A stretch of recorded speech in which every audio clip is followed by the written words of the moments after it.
Hello and welcome back to another episode of Pass the Syrup, the agency podcast. It's for agents. It's always features agents. Today we've only got 2 agents on, which means we're starting 2024 with something new, something different. We haven't got 3 guests, but these 2 are so good they're going to make up for it. No doubt in my mind. We are joined by... He's done it. He's done it. He's fluffed his lines. I can't, you know what? I've never ever restarted a podcast, and so we're not going to start right now. We're going to go right through. Go on, commit, Ben. Give it a go. Why is he laughing? Why is he laughing? Because he's an illiterate moron. That's why he's laughing. He's laughing at himself, and it's okay. He's comfortable with it. So we've got Chris Thew, and we've got Ross Daniello. Oh, he's done it. Brilliant. Slow motion. Didn't say it with much panache.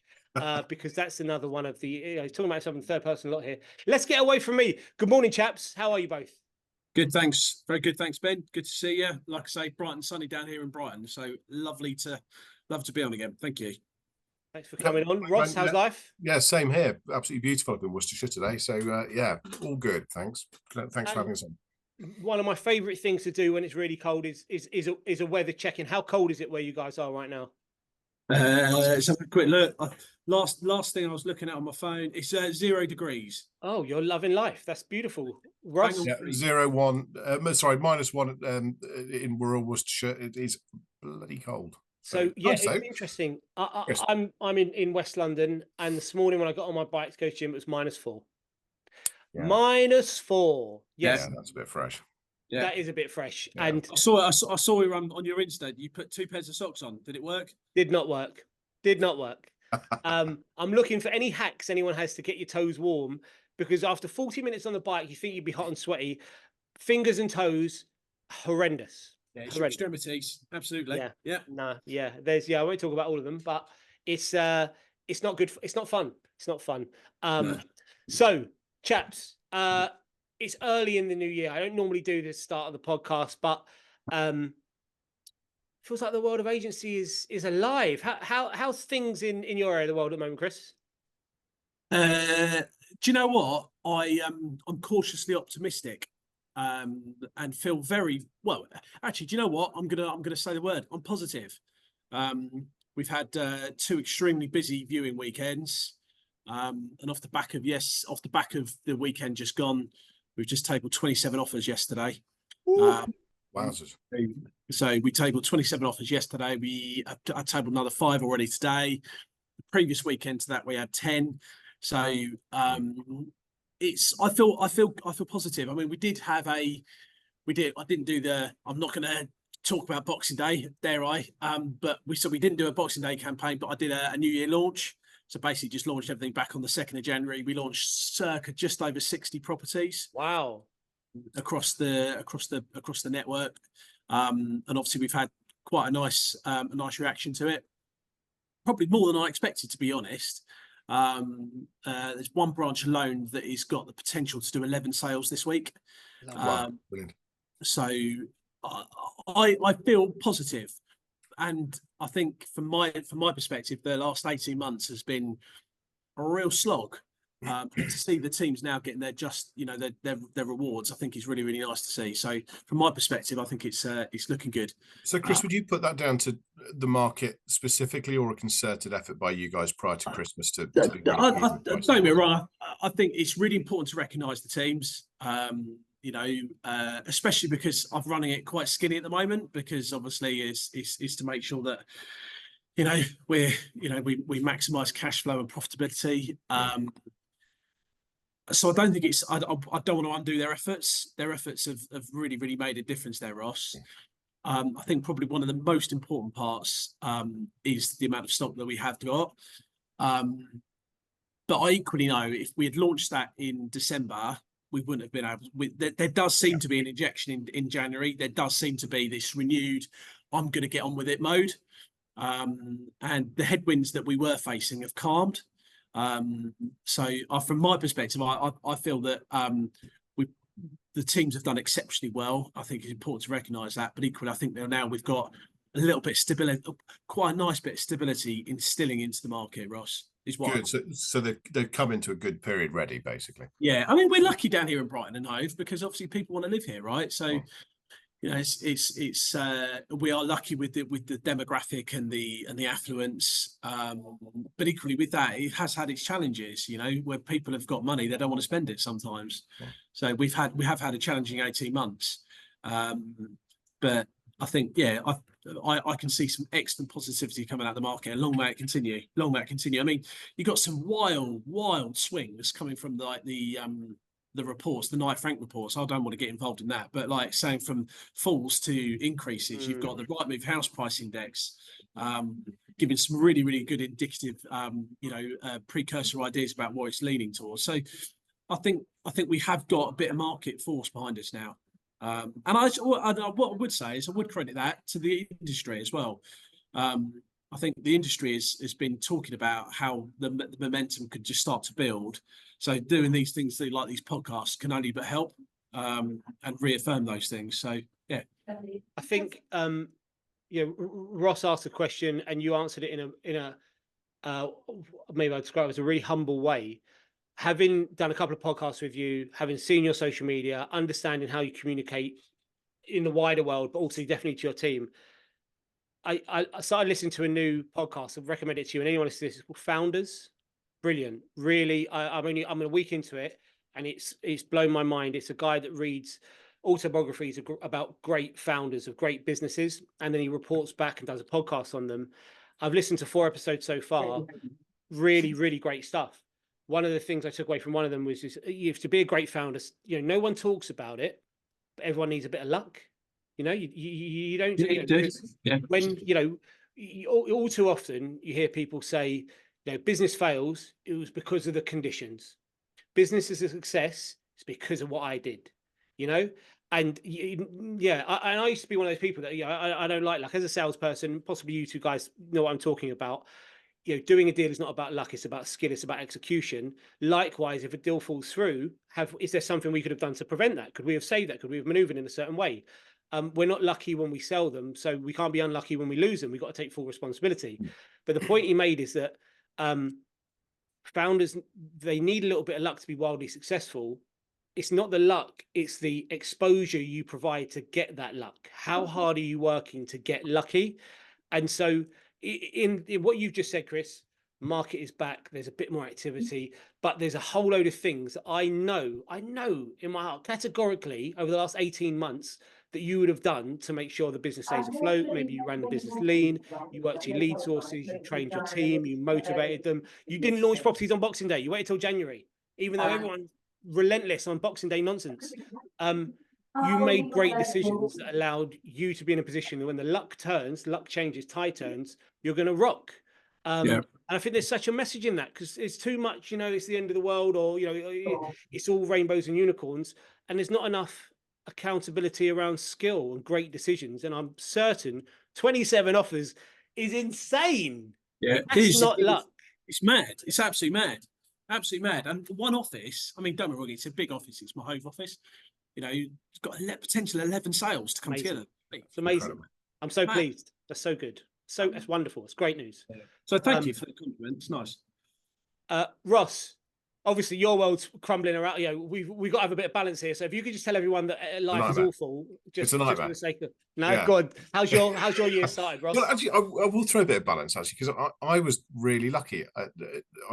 I had gardening leave to recuperate and rebuild myself a little bit, sort of energy wise, and then a couple of months of building the business for the new year. So I actually had the latter part of last year watching rather than partaking, which was actually a really interesting exercise, because it allowed me to be a little bit impartial and be a little bit critical and sit there and watch what was going on. So it was interesting watching and not being able to take part. It was hard, but actually I think I got quite lucky. That is luck, because it was a tough market for people, and whilst I could watch it happening, I wasn't perhaps feeling the pressures in the same way. Of course, I had to balance, when do we launch?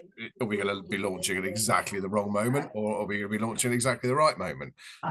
But I think we seem to have got it right, which is good. But coming into the new year, what's been really evident for me, with our setup, our little humble setup here, that hopefully will do great things, is that there is a real need for good advice out there at the moment. There's a lot of fatigue amongst homeowners at the moment of being fed lines just to get them on the market, fed lines just to get them the agent to get themselves out of trouble, to try and keep the instruction until the new year, where hopefully things will turn, price reductions or any number of different things.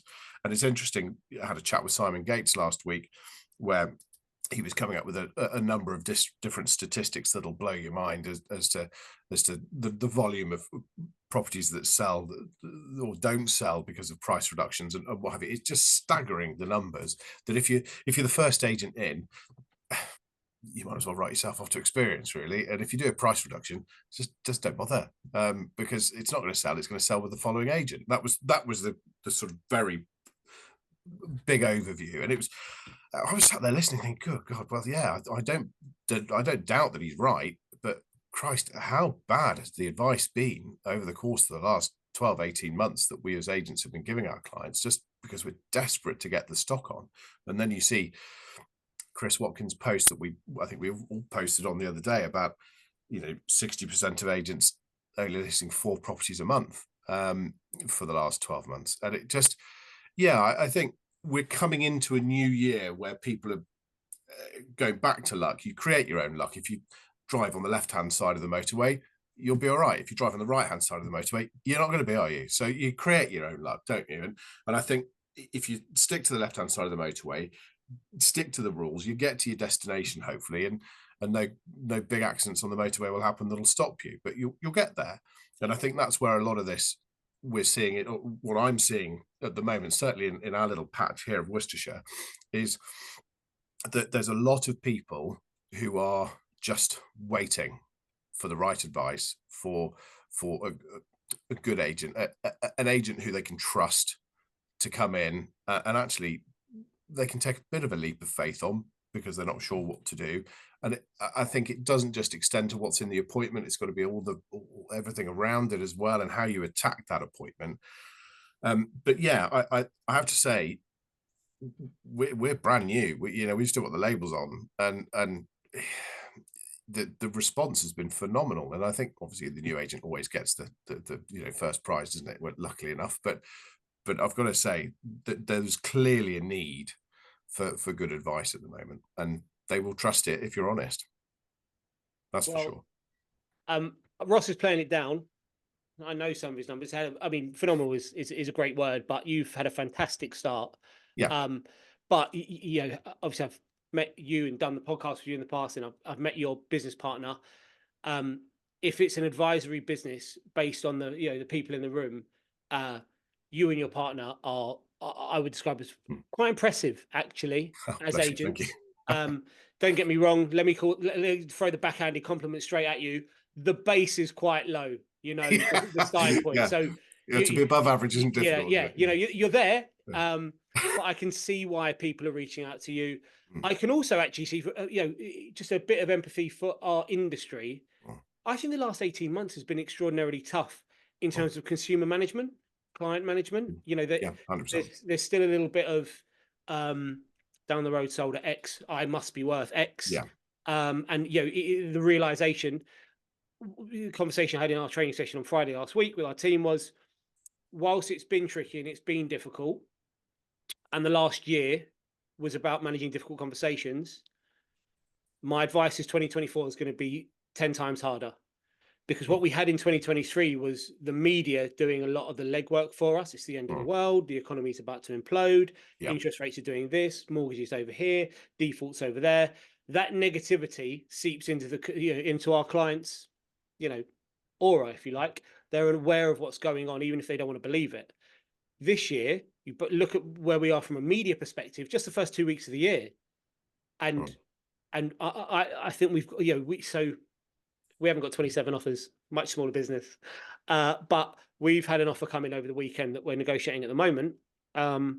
And I don't mind giving you the full story on this property. There's no way that our client is watching this, and I'm not going to betray a trust here.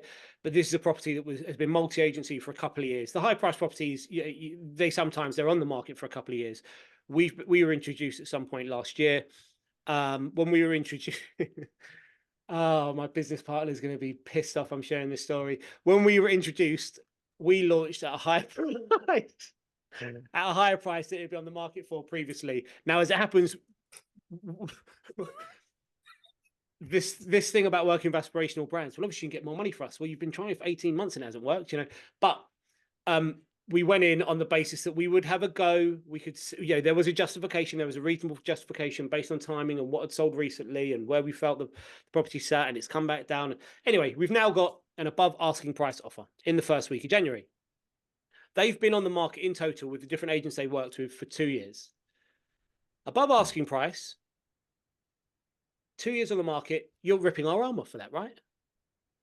I'm going to need to speak to my partner over the weekend. Let me come back to you. Sorry, the offer came in last week because they were discussing it on Thursday, Friday. They're going to discuss it with us, their client. They're going to speak to their partner over the weekend, talk to us on Monday. So can't get hold of them all day yesterday. Monday evening, get a call. We need to do a conference call. We need to talk some more details. So that's fine. Let's go through the details.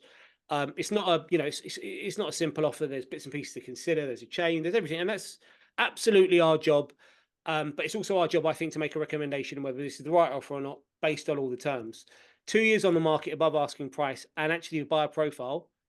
Yeah, our recommendation is move forward. Yeah, we're not sure. Ouch. What? So you give us a bit more, and I'm sure in all the years of agency you guys have been involved, it's the old Rubik's cube. You're not getting a straight answer. We can't get to the bottom of it here. We have to go another round today. But I'm convinced that the media will play a part in more of those conversations presenting themselves this year. I've been on the market for a long time. Oh, the market's changed. Of course, you're going to get me more money. And in all, we've got, between the three of us, I dread to think how much experience we've got, but we also, I think, take the integrity position. If it's the right offer, we advise that this is the right offer. Yeah, and you've got to be comfortable with distancing yourself from bad advice as well. I think it's really important to try and establish what the other agents have advised. And I know that's difficult, and people are probably a little bit more willing to impart that information once you've given your advice, because otherwise they think you're just going to piggyback. But if you find out what the other agents are giving, and you genuinely think that's pie in the sky, this is on winning instructions and trying to get the business in the first place, then say it and stick to your guns and be confident. You never know, you may be wrong, and that happens sometimes as well, and that's okay. We're all human, but if you've done your research and you're confident enough in your own numbers, if somebody's 100 grand more than you, tell the vendor that I'll see you in 6 months. Yeah, I mean, because I'm telling you now, if you're not going to get that, then I'm afraid to say that unfortunately there are still poor performers in our industry who will lie to get business, and whoever told you that, I'm afraid is wrong. But you're also right that it's okay that sometimes you are just going to get it wrong. Like that just happens. I was on a webinar last week, and I was asked a very specific question. If a consumer wants to come on at a price and you don't think the price is right, would you still work with them? And I said, there's so many pieces of that you need to know. You need so much more detail. But I gave an example of years ago, pre-COVID, when we were very new to the fine and country business. The sales manager that was running the business, who I would say is one top 5 agents I've ever worked with, fantastic estate agent. He was asked to value the home, and he came in at about 4.5 million. And when it's that price, a whole load of us come into the decision-making process. Like we discussed that collectively. That's a difficult price point because there's not a lot of comparables, but there were some. The consumer landed on 5.5 million. I've said it now. Knight Frank agreed 5.5 million, and we said we just can't see that. There's a £1 million swing. This is extreme. And there was enough comparable data to say that's a big price. So we said, look, we don't think it's right. We don't think it's appropriate. This is not a good look for you. Anyway, Knight Frank sold it for 5.5 million. But it does happen. And it happens the other way around as well. Yeah. Where you're sitting there and you've put a property on the market and you'll think, I just don't understand why we're not getting any fish on it. It's just, Absolutely. we've priced it well. It looks good. The marketing's great. Why on earth is nobody interested? And, you know, the market will always tell you when you've got it wrong. And the market's the expert, not you. You're the one that's trying to interpret the market. And I think, yeah, you've just got to accept the fact that sometimes you're going to drop a howler. It's going to happen. Yeah. And put it down to a bit of learning. We completely changed our tact after that happened. Not that we'll take anything and everything. That's not what I mean. But you know, you got to you got that would have been, that was the most expensive sale in a particular area you covered that year. What a great success story that would have been for us to have in our books. But it's also for the rest of my life, I'll never forget that story. And so I'll use that, and that's something that I can discuss with everyone we bring into the bit. Well, now I've talked about it on our podcast, so all 12 of our listeners will have heard it as well. Anyway, right. Well, that was a nice little witter on about how the market's going. I really enjoyed that.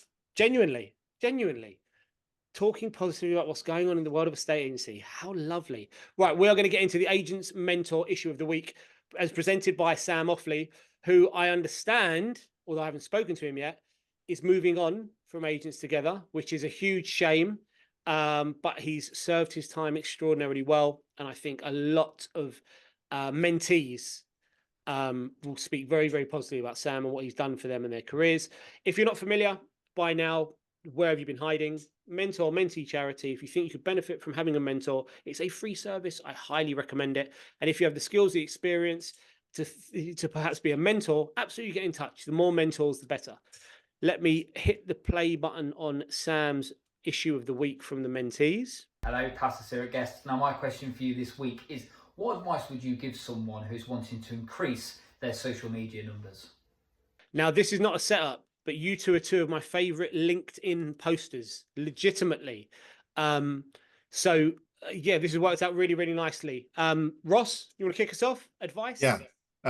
It's consistency, really, isn't it? It's the main one. I think, you know, keep plugging away at it. I think if you LinkedIn, Facebook, Instagram, whatever it is, you know, they love consistency because, you know, the more you put on there, the more people it's going to show, the more people are going to like your content. But be relevant, be interesting. What was it? Somebody education or whatever it was somebody said to me the other day, but it's going to be both entertaining and educational, which I thought was an odd word, but it worked. But it's just going to be relevant, really, and you know, pick your audience. Don't just do one size fits all. You know, people on LinkedIn, well, as Chris Watkins says, nobody cares about your graphs. You know, write me charts, it's just boring, aren't they? Everyone's doing them. It's just a sea of them if you're not careful. So to pick something that's actually relevant to the people who are relevant to your audience. Choose carefully where you post it. Don't be drawn in by things like hashtags. They're a load of nonsense. Just make sure that you're relevant, consistent, and you pick your audience properly. That's what I would do. I've been fortunate enough to grow lots of audiences on social media over the years, and I think many thousands at one point were drawn in by just that, really. So that's what I would say. Quite straightforward. Very nice. Thank you. Chris, your advice? Two things at play here, I'd say, is vanity and sanity. You can get really hung up about, you know, having 10,000 followers, but actually what's really critical is the engagement of those 10,000 followers. So if you know, for example, I mean, we're doing quite a lot of work on our growing on Instagram, and you can see the engagement rate is increasing. So therefore, that is a measure of success for me. So I've not got hung up on the numbers. We've measured our success over the quality of the content that we're putting out there. So good video content, I think, is important, and that's not just for content for properties. That's content for a bit like what you do, Ben, updates in the market, whatever that looks like. Make it interesting. Like you say, consumers don't want to see Rightmove pie charts. That's boring. Property porn still works. There has a place for it. We do a property of the month, and believe it or not, it's one of the most engaged pieces. Still baffles me, but there you go. So I think is don't get too hung up on the numbers, get hung up on the engagement rate. So if you measure your engagement rate, you want to take it from X to Y to Z, measure those steps rather than your follow account. if that's what we're talking about, numbers. For me, numbers would be engagement rate, and that's what's the sanity part, not the vanity part. Yeah, I mean, makes complete sense.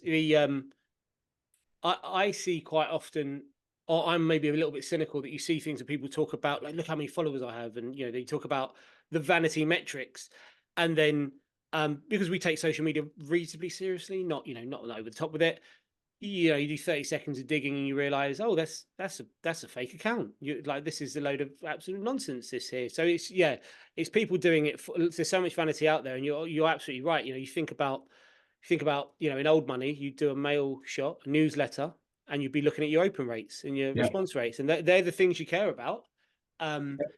30,000 strong database and 4 people open it, doesn't matter about how big your database is. No. So great advice, chaps. It's got to be. It's just to cut back to that. I think it's got to be something that, going back to the relevance, it's got to be relevant to your audience. So, I think if you're looking to grow your influence, for want of a better word, in your local community, make it about your local community. There are Facebook groups galore who will they'll absorb, as long as you're not overly selling. Try not to sell on social media. That's the thing that's going to backfire on you. The minute you sit there and go, hi, my name's Ross and I'd like to value your house because we're better than everybody else, they're going to switch off. They're not interested. If you sit there and go, well, this village, go to Chris Watkins and listen to his all of his stats, go to Zoopla and look at the stats on there and get the best prices and for the best streets and most popular or the highest sales rate in the streets in your area and all that sort of stuff. Get all these data. That's all free, and you've all got a phone. A tripod costs nothing, and just do it.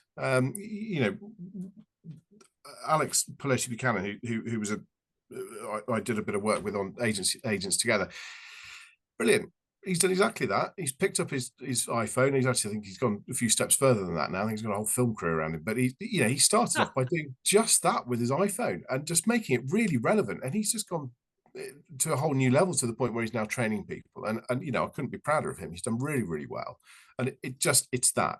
But you've got to want to do it, and you've got to be disciplined, because if you're not, eventually the reach of the reach that you command will just fall off a cliff within a week. So you've got to keep doing it. The other thing I would say is in measuring your engagement rate is actually knowing what your ideal client looks like. Now, your ideal client, Ben, Ross, might be completely different to a Mishon Mackay ideal client. So if you're making it relevant to what a Mishon Mackay client looks like, because that's the first thing in business, right? Is what do you want your client base to look like? Absolutely.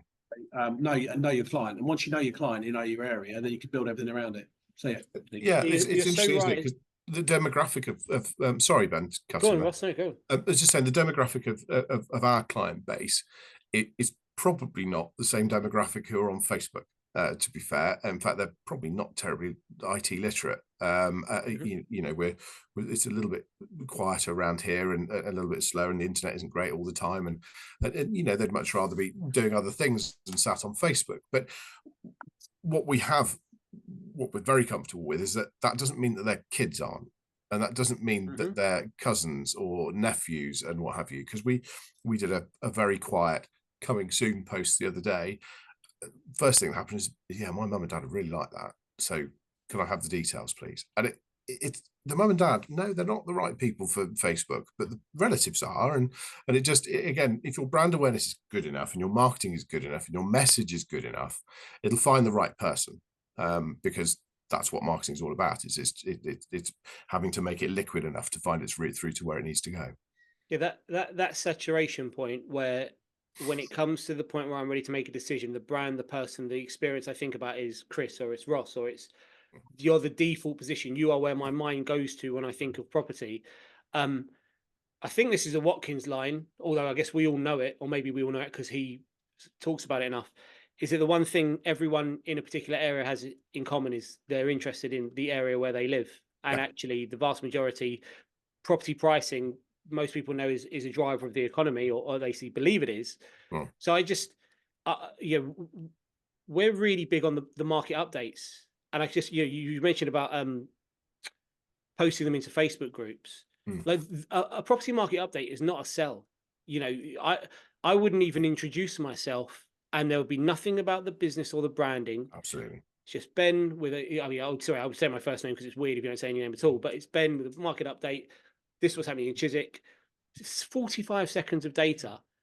There's some genuine value in that.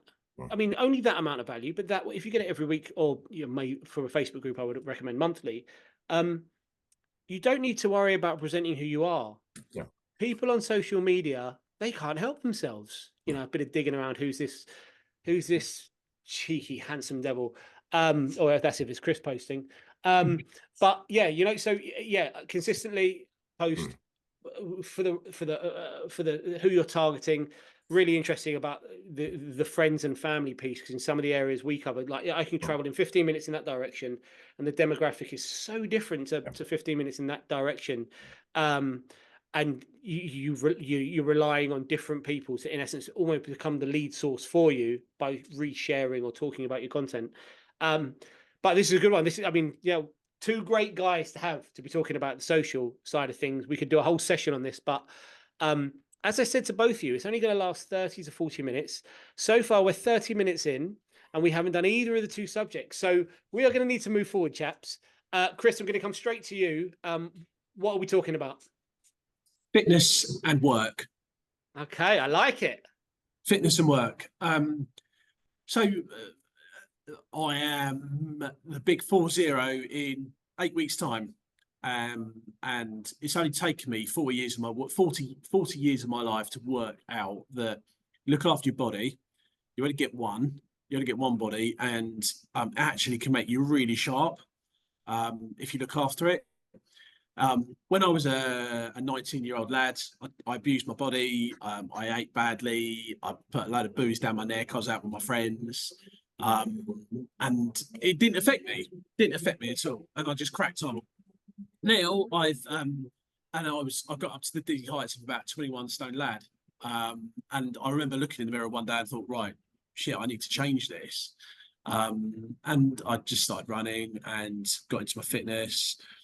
And fitness is one of those it's a strangely weird, addictive thing. You just can't stop once you're in that zone. But it's so easy to slip back into that. Oh, I can't bother to go to the gym tonight, or I can't be bothered to go for a quick 5K. And it's really, really, I won't do that. I won't do that fast. I'm going to have a nice coffee instead. I'll just kick it down the road. What I have noticed is an intrinsic link. The intrinsic link for me is when I'm at my best, it's when I'm absolutely at the wheel with my exercise. And I'm sharp as anything between the ears. I am so good. And I still have a beer at the weekends. But the last 6 to 8 months, it's been like a big fitness drive for me recently. So what I would say is there's something I just wanted to talk about is looking after your body, looking after how you feel, and the way that it makes me feel when I'm at work is just a completely utterly different person. And listen, I'm probably stating the bloody obvious, but actually I think it's so important actually that there was also, I've got 2 children. And me and my wife were talking over dinner one night, and my two children, Darcy and Teddy, 5 and 6, and they get weighed at school. I think they get on like a height measurement and a weight measurement towards the end of their thing. And one of the interesting stats was if they leave primary school overweight, then they're probably going to lead an obese and overweight lifestyle. Wow. And I thought that was a really, really massive. It's a huge thing, isn't it? And it is, yeah. And for me, I'm all about. It's about making sure that my children are fit. They eat well. They hydrate. They eat. The nutrition is right. Because I think we've got a huge problem in this world. And I went on a cruise just gone in December. With my wife's 40th. We were out in the Caribbean. Very nice. But what I did feel is, albeit I've still got a bit of a gut, I actually felt quite proud of my body, because actually what I did realise is we've got a huge epidemic in this country of obesity, and it's worrying. It's worrying. So for me, it's intrinsic link between fitness and work. Absolutely makes me switch on between the years, and I'm addicted to it at the moment. And right now I'm in my zone. Good man. So it's really interesting that you talk about the cruise. We were on holiday with my family summer last year. Me, my wife, the girls, my sister, her kids, and my parents. Nice hotel in the Canaries, all inclusive, standard stuff. Yeah. And I mean, I've turned into that person where I'm like the miserable old git. But I said to my wife probably a dozen times, look at how look at the behavior. So, the all inclusive, it's insane. Yeah. Not how much people eat. What I hate is how much they load their plate up and then don't eat it and it goes in the Wastage. bin. Yeah. Oh, I don't like wastage. I think it's awful. And I mean, in every area of life, if you're not getting the best out of yourself, for me, that's wastage. You're not trying hard. That's wastage. If we throw something away because we let it go off in the fridge, that's wastage. It's just not necessary, I don't believe. And there were a lot of people really heavily overweight on this holiday. And those same people are taking the lift up one floor instead of the stairs. And I'm just thinking, this is a real issue. And you're absolutely right that this is something that needs to be addressed. And I heard something, it's funny, you talk about the primary school overweight issue and you may live your life as obese. It's obvious. You said something, maybe this is a bit obvious. This stuff, it is obvious, but it doesn't get talked about enough. It needs to be front of mind, whether it's obvious or not. Front of mind, people don't take action. This was a stat about children becoming their parents, basically. And so in early years, if you exercise, the chance of your child being a kid that exercises, and if it's a kid that exercises, they become an adult that exercises, goes through the roof. Mm-hmm. I'm reasonably fanatical about exercise. Not great on diet, but as you mentioned, fasting, I've got into that. I really like that. My wife's not that big on exercise, and I think from time to time, it's a difficult conversation because it feels like an attack when you say, "Going to do some exercise," but actually, it's a word on my board there about being a role model. I think we all have a responsibility to be a role model for other people. Inspiring people and being inspired has got a bit of a cheesy, naff sort of connotations around it. But actually, being a role model to your kids or the people you work with, other people around you, there's no downside. And so, you really struck. I mean, this strikes a chord with me because I if I'm not talking about a state agency, I'm talking about fitness and my three little girls. Everywhere we go, the kids are on some sort of tech. Now, I'm not an anti-screen person, No. When I was a kid, I'm sure we were just colouring in a book, and it's the same thing. It's a distraction whilst you're at dinner or whatever it might be. I've got no problem with that. Where I have a problem is if I say to the girls, "Should we go to the park?" and they say they want to watch TV. That is where I've got an issue, and I want my girls to be active. Let's go to the park. Let's go play. Let's get the bikes out. Let's do something outside. And I want to be the role model that encourages that. They know that every day I do a bit of exercise, and mum does, and we look after in essence, we look after our diet. That's really where I fall down. If anyone knows about fasting, you can go 16 hours without eating and then eat whatever you want. And I do eat whatever I want. So it's not perfect. But yeah, you really struck a chord here. And Chris, you're so on the money with healthy body, healthy mind. They are so intrinsically linked.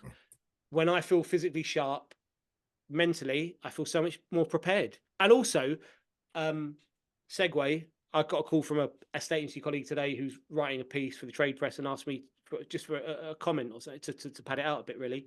And he said, would I do mindset as a comment around mindset? And I honestly believe that, genuinely, hand on heart, 100%, and I'm convinced if anyone disagrees with me, I'd like to have a detailed conversation. When you feel physically ready and able to approach, it's so much more, it's so much easier to deal with adversity or difficult scenarios as they present themselves. You just feel more prepared. When I'm hungover, which happens from time to time, I really don't want to get bad news when I'm hungover. I really don't, because I'm just not going to deal with it that well. I'm not sharp. I'm not ready to handle it. Whereas when I'm good to go, I'm a good problem solver, or at least I think I am. So yeah, I think you've really hit the nail on the head. This is an important subject. January's a great time to discuss it because everyone's got their should we do something after our Christmas binge? Ross, where do you sit on health, fitness? Ben, you and I have met. I'm not the sveltest man in the room. However, not very many people know this, but this time last year I decided to give up alcohol. And it's not something I crow from the rooftops about, because that's my own personal journey. And it was for many reasons, mainly health. I have had a heart condition a few years ago, which can be triggered by alcohol consumption. So you just got to be a bit sensible with how you approach it. But I completely agree. I decided to enter last year with the thought process that it was going to be a positive year of change. I knew that was going to happen. I didn't know how it was going to happen. I had ideas, but I knew I couldn't do that if I was clouded in my head. And so I knew that my default position, when I received good news, bad news, mediocre news, end of a long day, beginning of a short day, it would be, should we have a beer? And you should be having a bottle of wine, and that was fine. And I think a lot of people fall into that trap. And it was a really stressful time over COVID, and lockdowns, and people being ill, and losing people, and businesses under pressure in a way that we'd never experienced before. And a lot of people, myself included, found a routine which involved ending the day with a beer or two, and that just became the norm. And it made me realize that actually I wasn't as clear and focused as I wanted to be in the mornings, even with one or two beers, and that actually it just became normal, and that wasn't the right thing to do. So I decided, actually, if I was going to give it up, I'll just give it up properly, and properly give it up. So with the exception of a beer on my wife's birthday in July, and a glass of, or half a glass of champagne when we started our business, I've not touched a drop last year. And for anybody who knows me personally, knows that that's actually a thing. That's a big thing, because I bought a pub. So, if I was prepared to buy a pub, then you know that you want beer and alcohol and fun and parties in your life. But what it made me realize is that the world doesn't stop rotating when you don't drink. People still don't think that you're boring, and you can go out and enjoy yourself, and you can do things. But what it does do is it does half make your days easier, and your weekends longer, and your evenings more fun, and your brain clearer. And in the world that we're in right now, we're seeing less and less people drinking, and less. And this isn't a big, everybody must give up, but it's okay to give up, and it's okay to not have a drink. Because when I'm in a pub, I'm drinking Heineken Zero, Peroni Zero. Nobody knows that I'm not having a drink. No. I just get to go home when I damn well please, and not wait for a taxi. I just get in the car and go home. And then the following morning, I'm up at sort of 6:30, 7 o'clock, cracking on with my day, in a positive way, without a hangover. Going back to when I was a teenager, watching, was it T4 on the beach or whatever it was when I was a teenager. So you can extend that life and attack half of your life, or you can attack all of it. And that's what I decided to do, was attack all of it. And my health has improved immeasurably. My weight has grown, annoyingly, because I've discovered chocolate, which is really annoying. Chocolate and bread in more unhealthy measures. That is yeah. So yes, I do agree. I think if your brain is clear, you can just approach things in a completely different way. And in this last 12 months, I've had a good friend pass away suddenly, which took us by surprise, and we've had ups and downs like you wouldn't believe, just the extremities. But I've done it all with a clear head, and that was really hard work. But I've started a business, and we started a business really well. And I'm happier than I've ever been. My 6-year-old daughter, well, she would argue that I'm still a pain in the backside, but I think we've got a better relationship than we ever have. My wife seems to be happier. The bank account's fuller. And there's more chocolate in the fridge. So yeah, I agree. I think this needs to be helped out by this. It's what you put in it, it does have a massive effect on your performance as an individual, that's for sure. Yep. Chris, great subject. Good timing. Because of what we do, and the profile of, probably what the three of us were 20 years ago, salespeople like to have fun. And traditionally, fun is in the pub, and Russ, you're right. Less and less people are drinking. And it's really interesting that I see Sales environments are different to what I remember 20 years ago, not quite so locker room, more professional, more sensible, and the weekend activities aren't always built around drinking anymore. In our own business, we were talking about what we're going to do for our end of year party. Our business year ends tomorrow. And we used to just go straight to the pub. Then it transitioned to we'd go for some food, and then we'd go to the pub. And this year it's going to be, we're going to go do, well, last year, in fact, we did an event. We went and played, we did crazy golf, you know, do something before going to the pub. Probably still had them as well. But what I mean is the world is changing. It's not, you know, how many shots of Sambuca will get down us now. It's, let's find a way to have some fun together. So, I think you nailed it. Great subject. Ross, no pressure, but big finish here. What you got for us? What are we discussing? Not about a big finish, but maybe a finish. It was really to elaborate on what we touched on earlier, which was Chris Watkins' post on LinkedIn. I think it's worth discussing that, because when you look under the bonnet, there's always reasons. But 60% of agents took on only 4 properties or less per month for 2023, according to Chris's stats. And again, there's always context for each stat. We know that. But obviously, when you read the comments, and Ben, you asked the right questions, does it include the self-employed agents? And Chris said, well, that, you know, EXP is one agent, and you know, well, the self-employed models are one agent.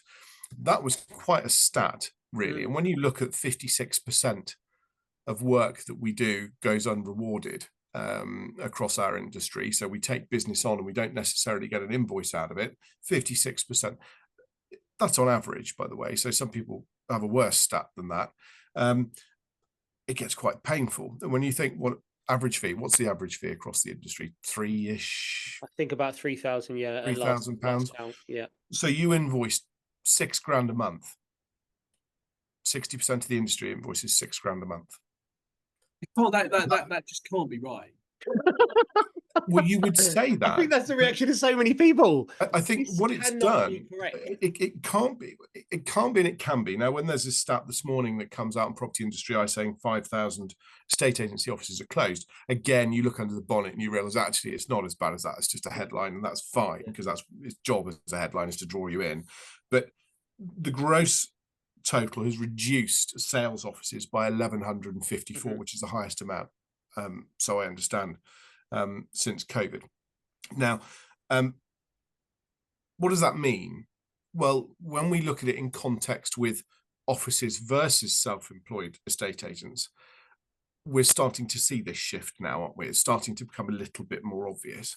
Now, I'm a big fan of the high street. I think it's got its place, and I think it's really, really important. I remember having a great big online spat with somebody who I shan't mention very publicly about the benefits and the virtues of the high street versus those who say it's dead, which I still disagree with, by the way. But I do think there is now a widened field between, it's not, you know, that or that, it's now wider. So we don't operate out of a high street office. We're somewhere else, and that works for us. And nobody, in all of the valuations that we've done and in all the conversations we've had over the course of the last couple of months, in terms of setting up our business, not once has anybody asked where our premises is. Nobody cares. They're not interested where we sit. They're interested in how we can get in front of the people.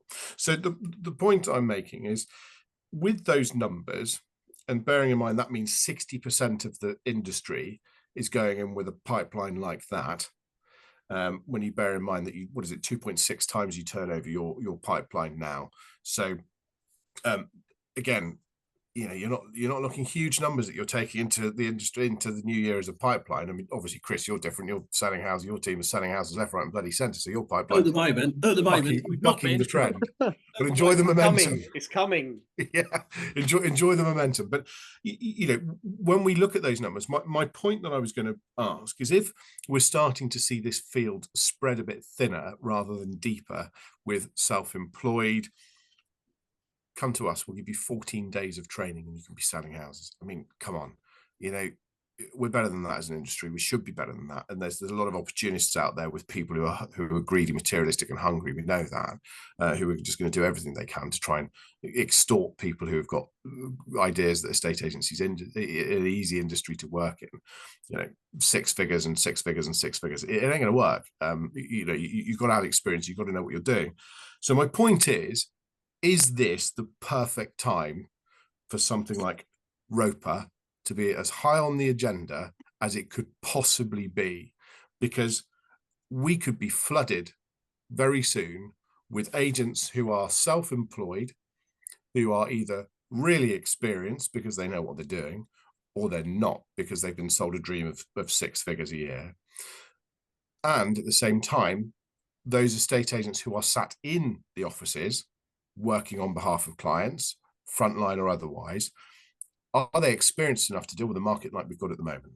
Which I know people have been saying a lot for the last 6 months. There's nobody who's dealt with this kind of market, and you know, the experience isn't there. So that was going to be my question, and that topic really is now the time for Roper to be as high on the agenda as it ever has been. Chris? There you go. I think it will give people a point of difference. I don't think you will ever get this industry regulated, though. I just don't think it's ever going to happen. I think that Roper could give people a point of difference, and that it might swing the odd one, maybe 2 vendors. I'm only speaking what I believe, but I don't think we're ever going to get it fully legislated. I don't think we're ever going to have a whiter than white industry. I think it is what it is. But I think there is a desire out there to get it done, but it will need a huge amount of backing and a huge amount of work to get it over the line, and which probably a huge amount of expense, which the government won't want to put businesses under to get the people qualified. So at the moment, I think it could be a pipe dream, but I do see the value in it. Let me, before I answer, Ross, I've got plenty of opinion. What do you, just as well, my first response would be, what do you want Roper to achieve? I think really it's almost like an assurance, isn't it? I mean, it's like, you know, we can all have kite marks of varying different sort of standards. There's Guild, FIA, property mark, you know, they're all there, RICS. There's always something which you can stick at the bottom of your letter head, which will say, look, we're a part of something bigger than us, which shows that we're good and that we're well behaved and that we are of a standard. You ask the clients what that means, it doesn't really mean anything. It's like, well, you know, I won an award. Well, congratulations. You know, is there an award for being the agent that didn't win an award this year? You know, there is always an award. There is always a kite mark. There is always a property mark or something similar body that we can associate. We can stick the logo on, saying this is what we adhere to. But it needs to be something that's an industry standard, I think. And it needs to be something, and look, it's not going to be solved on this call, is it? Let's be honest. But you know, it's going to be solved by people who are, you know, lobbying and doing various other bits and bobs. But I do think that there is a genuinely need now for those who I'm up against agents who are very good, who are very pleasant, who do a reasonably good job, but they have a really big brand behind them, and that gives them credibility. Now that brand spends a lot of money to make sure they look credible. Doesn't necessarily translate into the training that they give their agents to be at the highest caliber and at the highest level. Now, how does the client know that they're actually going to get something that is top drawer, that is the best it can be, that is, you know, it's all about assurances, and an assurance means what? It's who's the most believable. So, you know, whether it's the red tractor or a kite mark of various different descriptions, I don't know. But I think there needs to be a time very soon where one of these bodies needs to be something that is generally agreed to be the thing that holds the industry to its standards. So, then my response is going to be just littered with questions. What is this industry standard? that means the consumer is going to get great service? Absolutely. That's a very good question. I don't have the answer. I know what I think would be working in the best interest of the client and making sure that you know, I was a former member of the RICS. I handed back all my bits and bobs to the RICS because I wasn't in that world for a while, long enough for it not to be worth my while, for the fees, etc., and the CPD. But the I knew that when I waved the RICS in front of people, people went, right, okay, yeah, you're an RICS registered valuer. So when you value my house, this is not just art, it's science. And, you know, you've merged the two and made that a number. So it became a recognizable thing. But the RICS, I don't think that's the answer for the estate agency industry. I think there are other solutions, perhaps. So my concern around assurances is there are different quality conveyancers. They've all been through everything they need to get themselves qualified, ready to operate and ready to deliver service. And yet the service that the consumer experiences varies wildly from one to the other. So Roper Chris makes some really good points. I think Roper is going to be difficult to gain momentum because there are so many stakeholders involved. There's so much cost involved. There are so many blockers. Toby Martin, who you both know, he's appeared on the podcast a couple of times, brilliant agent from Bath, letting specialist, who does a lot of work with Property Mark. The point he made that I thought was excellent around Roper and improving standards within the industry was that the real issue is not around qualification, it's around ongoing management of that individual. So you mentioned CPD, how many hours of training are they going through on maybe an annual basis to stay completely on top of everything that's happening and changing in this crazy industry you work in? My only pushback is that Roper sounds like something that ensures you know how to operate legally. We're talking compliance, we're talking legislation, we're talking important stuff. Don't take anything away from that. Really important that you protect your client and know everything you need to know to progress a transaction. But from the consumer's perspective, they want to hear how much money you're going to get them. They want to hear how well you're going to market the property. They want to hear what's in it for me. There's an assumption. Angie Cooney said this. I said, when I was a letting agent for years and years and years, I don't remember ever being asked if I was a member of ALA. And I genuinely don't think I ever was. And the point she made is that most people, maybe experienced landlords just assumed you were. They assume as agents we've been through some sort of qualification process, which is the first time in 20 years of agency anyone's ever said that to me. And that really stuck that, yeah, she's right. I think probably your average consumer assumes agents are qualified in some way. They're not questioning you on that because there's an assumption that you've been through what you need to operate. And to your point, Ross, that's where there's massive risk. I'm not huge on work from home in a lot of models because they introduce people with no experience to something new. How is that person going to learn? I can only speak about myself, but I've learned the most from being in the room with great people. I absorb what's going on around me. I hear a great conversation. I learn, that's how we handle our team. Our team training. It's a coaching model rather than a direct training model. I think it's our team's responsibility to help a new starter, a new team member, upskill as quickly as possible, and they will take that on board. If we changed our model and we all work from a different location, I honestly couldn't tell you how we could effectively introduce someone with no experience to this business and deliver great service unless you gave us a few years to upskill a person. I really, really couldn't. So I think your concern is absolutely on the money, Ross, that there's some risks down the road. You look at other models around the world, so North America, you have to go through the process. You need to qualify up, you need to license up. But from what I understand standards are pretty crap over there too for a lot of guys. So even licensing it's the same in any industry, isn't it? You can translate it across to, the professional services you just did, with surveyors and solicitors and what have you. There's going to be good and bad amongst that, but they all fall under the same kite mark, don't they? Yeah, I think, but I think you're right. This is going to be a conversation. I think we're going to have for the next few years. I think it'll be more so than ever before because there is a danger with this influx of the self-employed model, which I think is great, by the way, and good for the industry for many different reasons, and something we will certainly be rolling out in the future, and we're very excited about that.